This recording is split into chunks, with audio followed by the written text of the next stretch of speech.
A paz do Senhor Jesus, vamos para mais um dia do nosso devocional, que se encontra no livro de Apocalipse, capítulo 19, versículo 20, que diz: Mas a besta foi presa, e com ela o falso profeta, que realizou diante dela os sinais, com que enganou os que receberam o sinal da besta e os que adoraram a sua imagem.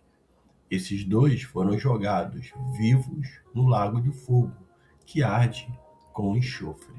Estamos diante de mais um capítulo de número 19, onde nós vamos ver aqui a alegria, pela queda da Babilônia, o triunfo no céu dos santos, dos salvos, e a vitória de Cristo contra a besta e contra o falso profeta. Esse versículo primeiro de Apocalipse 19, ele diz: Depois dessas coisas, ouvi do céu uma forte voz como de uma imensa multidão que dizia: Aleluia! A salvação, a glória e o poder pertence ao nosso Deus. Quando nós olhamos aqui, toda a parte de louvor, e vamos entender que o louvor ele é uma sincera resposta a Deus, por parte daqueles que o amam. Então, quanto mais nós conhecemos a Deus, e passamos a entender o que ele fez e faz, mais lhe responderemos, com o seu louvor, com adoração, com louvor. Então, o louvor ele está no âmago da verdadeira adoração. Então, não tem adoração sem o louvor. E que o nosso louvor a Deus, ele flua do nosso entendimento, de quem ele é e de quanto ele nos ama. Quando nós observamos aqui, dentro desse versículo, nós vamos ver que todos ali, aquela multidão, imensa multidão, ela dizia aleluia, a salvação e a glória e o poder pertence a Deus. No versículo 2, ele diz: Pois seus juízos são verdadeiros e justos.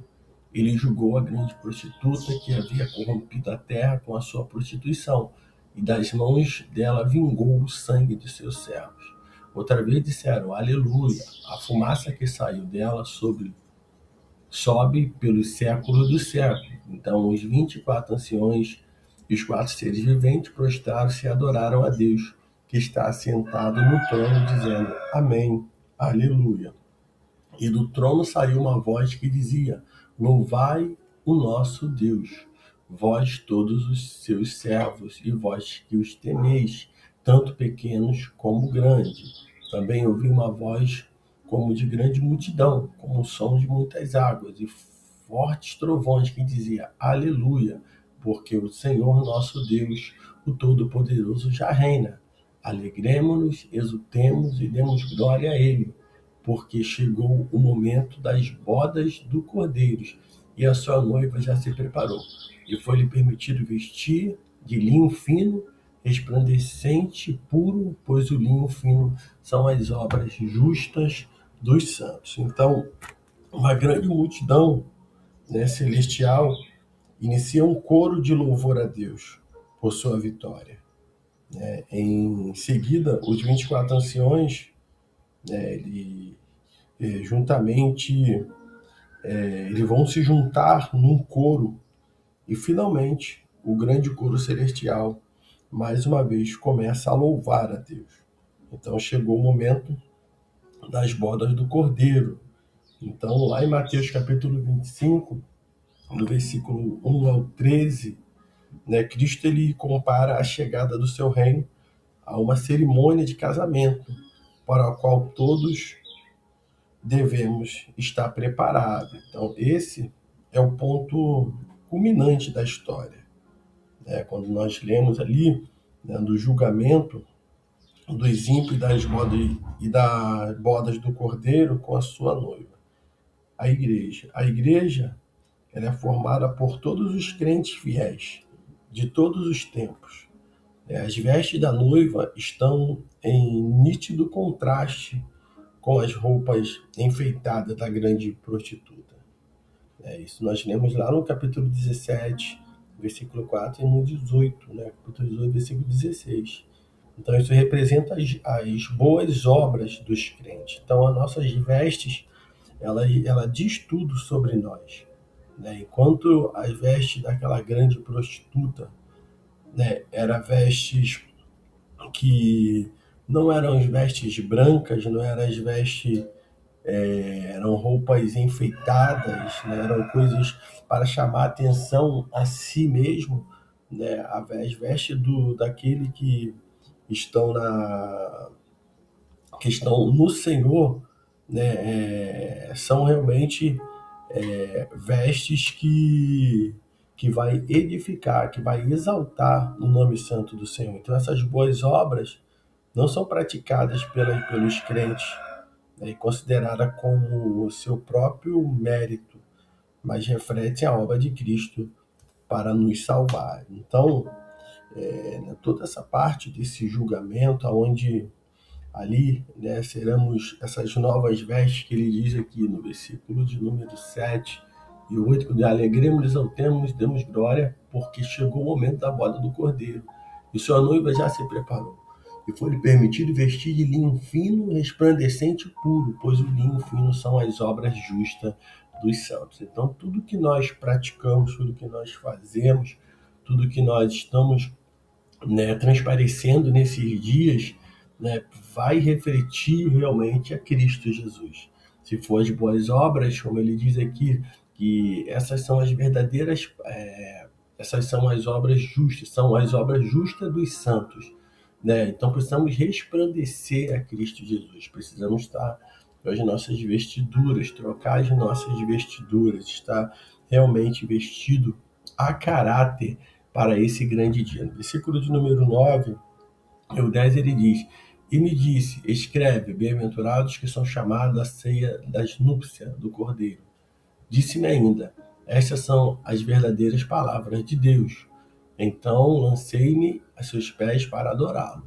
Mas ele me disse, olha, não faças isso, sou conservo teu e de teus irmãos, que têm o testemunho de Jesus. Adora a Deus, pois o testemunho de Jesus é o espírito da profecia. Então o anjo ali, né, ele não aceitou, né, a homenagem e a adoração de João, porque somente Deus é digno de adoração, né? Entenda que João ali, no momento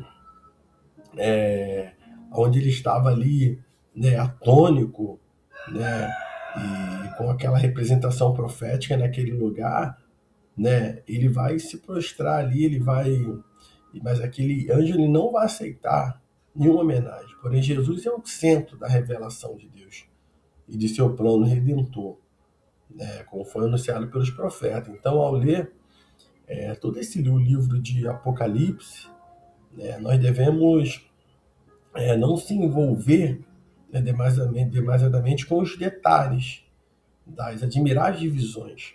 Né? Muitos ficam presos às visões, ao simbolismo, mas temos que lembrar que o tema predominante em todas elas é a suprema vitória de Jesus Cristo sobre o mal. Então, não se prenda ao símbolo, não se prenda às imagens, mas entenda que aqui, né, tudo que está descrito, tudo que está descrito está apontando para uma suprema vitória, para a vitória de Cristo Jesus, né? E cremos que a sua promessa da vinda do Senhor, da sua segunda vinda, está bem próxima. Versículo 11 ele diz: Então vi no céu aberto um cavalo branco, e seu cavaleiro chama-se Fiel e Verdadeiro. Ele julga e luta com justiça. Os seus olhos eram como chama de fogo, sobre a cabeça trazia muitas coroas, e tinha um nome escrito que ninguém conhece, senão ele. Este vestido com um manto salpicado de sangue, e seu nome é o Verbo de Deus. Os exércitos dos céus seguiam montados em cavalos, brancos e vestidos de linho, fino, branco e puro. Uma espada afiada saía-lhe da boca para ferir com ela as nações. Ele as regerá com cetro de ferro, ele mesmo é o que pisa no lagar do vinho do furor da ira de Deus Todo-Poderoso. No manto, sobre a coxa, traz escrito o nome: Rei dos Reis e Senhor dos Senhores. Vi o anjo em pé no sol que clamava em alta voz, dizendo a todas as aves que voavam pelo meio do céu: Vinde, ajuntai-vos para a grande ceia de Deus, para comerdes a carne de reis, de comandantes, de poderosos, de cavalos e de seu cavaleiro. Sim, a carne de todos os homens, livres e escravos, pequenos e grandes. Então vi a besta, os reis da terra e seu exército reunido para atacarem o cavaleiro de seu exército. Mas a besta foi presa e com ela o falso profeta que realizou diante dela os sinais com que enganou os que receberam o sinal da besta e os que adoraram a sua imagem. Esses dois foram jogados vivos no lago de fogo, que arde com enxofre. Os demais foram mortos pela espada que saíram da boca daquele que estava montado no cavalo. E todas as aves se fartaram da carne deles. Então, o cenário da visão de João muda novamente. O céu se abre, Jesus aparece. Então, dessa vez, não como um cordeiro, mas como um guerreiro, montado em um cavalo branco, que simboliza a vitória. Jesus ele veio primeiro como um cordeiro para ser o sacrifício pelo pecado, mas ele voltará como um rei vencedor para executar o juízo. A primeira vinda de Jesus trouxe o perdão, mas a segunda trará o juízo. As frentes de batalha entre Deus e o maligno já foram definidas e o mundo está aguardando a entrada do rei no campo de batalha. Então, que nós possamos estar compreendendo essa mensagem, crendo que o Senhor, ele veio como aquele, ele voltará como um juiz para executar o seu juízo. E todo aquele, diz a palavra do Senhor, que se for enganado pela besta, pelo falso profeta, e que receberam ali o sinal da besta, e que adoraram imagens, tanto a besta como o falso profeta, eles serão lançados, no lago de fogo que arde como enxofre. Então, que nós possamos se estar compreendendo aqui, entendendo a importância de hoje nós escolhermos Jesus Cristo, escolhermos viver para o seu reino, te entregarmos a nossa vida ao Senhor, e confiar nele, e sabendo que tudo ele vai fazer por nós. Então, que nós possamos, nesse dia, ficar com essa palavra e que o Espírito Santo de Deus fale mais e mais no teu coração.